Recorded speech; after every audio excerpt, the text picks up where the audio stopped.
Élodie Navarre, comédienne. Alors, votre carrière, elle commence fort, puisque déjà à 16 ans, vous avez pour partenaire Jean Rochefort dans le téléfilm Clara et son juge. Depuis, vous n'avez cessé de jouer au théâtre, au cinéma, à la télévision. Vous avez notamment été dans la série incontournable Le Bureau des légendes. Aujourd'hui, vous sortez de scène, vous venez de jouer le seul en scène qui s'appelle Prima Facie, qui est un immense succès à Londres, à New York. Il a été écrit par une ancienne avocate, Suzy Miller. Alors, Élodie Navarre, Prima Facie, c'est l'histoire de qui, de quoi? Alors, c'est l'histoire de Tessa Hensler, qui est une avocate pénaliste qui a comme spécialité de défendre les agresseurs sexuels. Et donc, elle est très à l'aise pour détourner la loi, savoir où sont les failles chez la victime, comment sortir les agresseurs de leur situation.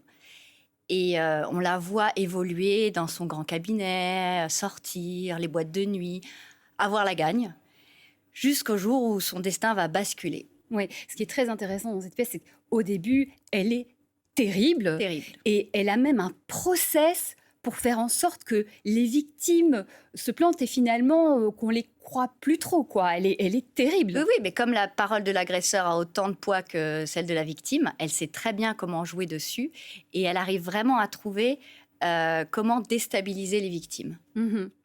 Prima facie, on peut dire que c'est une expression où devant un tribunal, le plaignant doit faire la preuve, d'où le titre. C'est à première vue. À première vue. À première vue, prima facie. Prima facie. Alors, évidemment, vous l'avez dit, il va se passer quelque chose qui va inverser la situation. Elle va devoir subir 782 jours pour aller jusqu'à un moment, à un tribunal. Je vous propose qu'on regarde un extrait où vous arrivez et vous découvrez ce tribunal. Je regarde le jury, ça sera donc eux, ces inconnus. Je regarde la cour, panique, il n'y a que des hommes. Le juge, le greffier, le procureur, l'avocat conseil de la police. Je suis la seule femme. Même l'huissier est un homme. Oh, le cœur qui cogne, le sang qui accélère dans mes veines.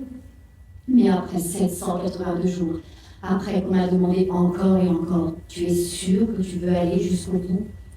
Après tous les regards narquois au boulot, après tous les doutes que les gens ont eus sur moi, après l'examen médico-légal, la déposition, après tous mes vomissements, mes cauchemars, les ongles enfoncés dans la chair, je suis là. Oui, parce qu'en fait, elle va passer terrible, pas bourreau, mais presque, arroseur à arrosé, à victime. Cette femme qui ne connaissait pas cette place de victime, qui n'y croyait presque pas, elle va devenir cette victime et elle va subir 782 jours horribles. Peut-être qu'on peut expliquer un peu ce chemin. C'est-à-dire qu'après la bascule, mais je ne dirai pas de qui parce que sinon je spoil, oui. Elle va subir donc l'envers du décor et elle va rentrer dans la machine judiciaire qui va la broyer. Et on va voir en fait ce que ça veut dire que devenir victime. Et elle n'avait aucune idée de ce que c'était. Elle était vraiment du bon côté, du côté des gagnants. Et quand elle se retrouve victime, on voit tout son parcours, le commissariat, le médico-légal, le système judiciaire qui commence à lui poser des questions et elle s'embrouille, elle ne sait plus. Est-ce que ça s'est passé? Est-ce que c'est pas passé? Les souvenirs, le choc, la dissociation.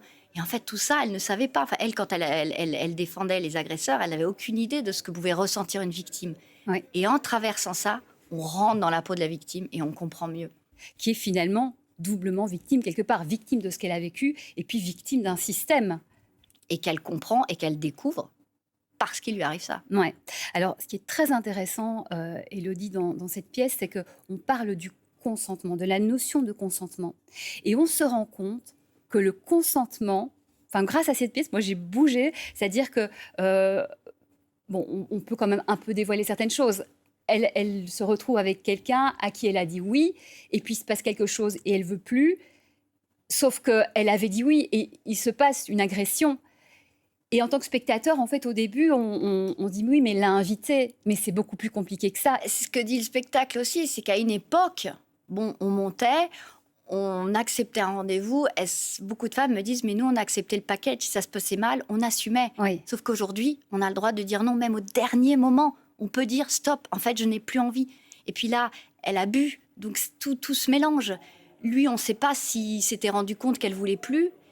Et c'est pour ça que le problème de cette zone grise, c'est qu'on ne peut pas savoir ce qui s'est réellement passé. Est-ce que le non, il l'a entendu? Elle dit qu'elle l'a dit non. Oui. Elle a dit stop. Mais lui, il dit, mais moi, je sais pas, c'était peut-être un jeu sexuel. Oui. Il utilise plein de tactiques, lui aussi, parce qu'il est avocat. Donc, son avocat arrive à trouver des tactiques en disant, mais non, mais c'était un jeu. Mais elle dit, mais pas du tout, j'étais vraiment mal. T'as bien vu que j'avais vomi. Et en fait, tout ça fait que nous, en tant que spectateurs, on ne peut pas savoir. Enfin, si, on a vu la scène, mais on voit bien comment les avocats défendent.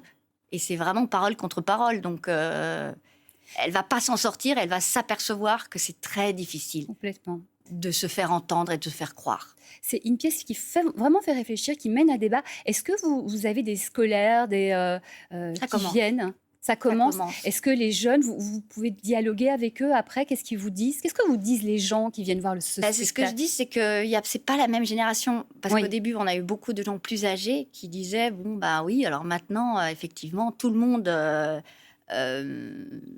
crie sur la place publique ce qui lui est arrivé, comment ça lui est arrivé, dénonce. Mais nous, à l'époque, on ne faisait pas ça. Oui. On avait honte, on le gardait pour nous.